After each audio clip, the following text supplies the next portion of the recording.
லைஃப்பில் தோத்துட்டே இருக்கிறீங்களா? எல்லா வழியும் அடைஞ்சு இனி என்ன பண்ண போகிறோன்னு தெரியாமல் பிரேக் டவுன் ஆகி நிற்கிறீங்களா?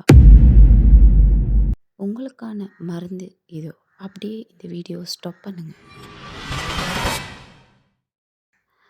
நம்ம லைஃப்பில் கஷ்டம் வரும்போது நம்ம பொறுமையாகவே இழந்துடுறோம்.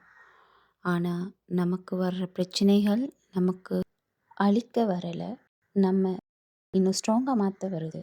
உங்கள் உழைப்பையும் அல்லாஹ் மேலே உள்ள நம்பிக்கையை எப்பவும் விட்டுறாதீங்க. ஏன்னா உங்கள் வழிகளுக்கு பின்னாடி ஒரு பெரிய ரகசியம் இருக்குது. நபி முஹம்மது ஸல்லல்லாஹு அலைஹி வஸல்லம் அவங்க சொன்னாங்க, அல்லாஹ் யாருக்கு நல்லது நாடுகின்றானோ அவரை கஷ்டங்களின் மூலமாக சோதிக்க வைக்கிறான். ஸோ உங்கள் சோதனைகளை தான் உங்கள் வெற்றிக்கான முதல் படி. சோதனை தான் நமக்கான வெற்றிப்படிகளாக மாறும். சுப்ஹான் அல்லாஹ். இன்ஷா அல்லாஹ் நம்ம பொறுமையோடு இருப்போம். இந்த நல்ல விஷயத்தை உங்கள் கவலையோடு இருக்கிற ஃப்ரெண்ட்ஸ்க்கு ஷேர் பண்ணுங்கள். அடுத்த இஸ்லாமிக் மோட்டிவேட்டட்க்கு சப்ஸ்கிரைப் பண்ணிக்கோங்க.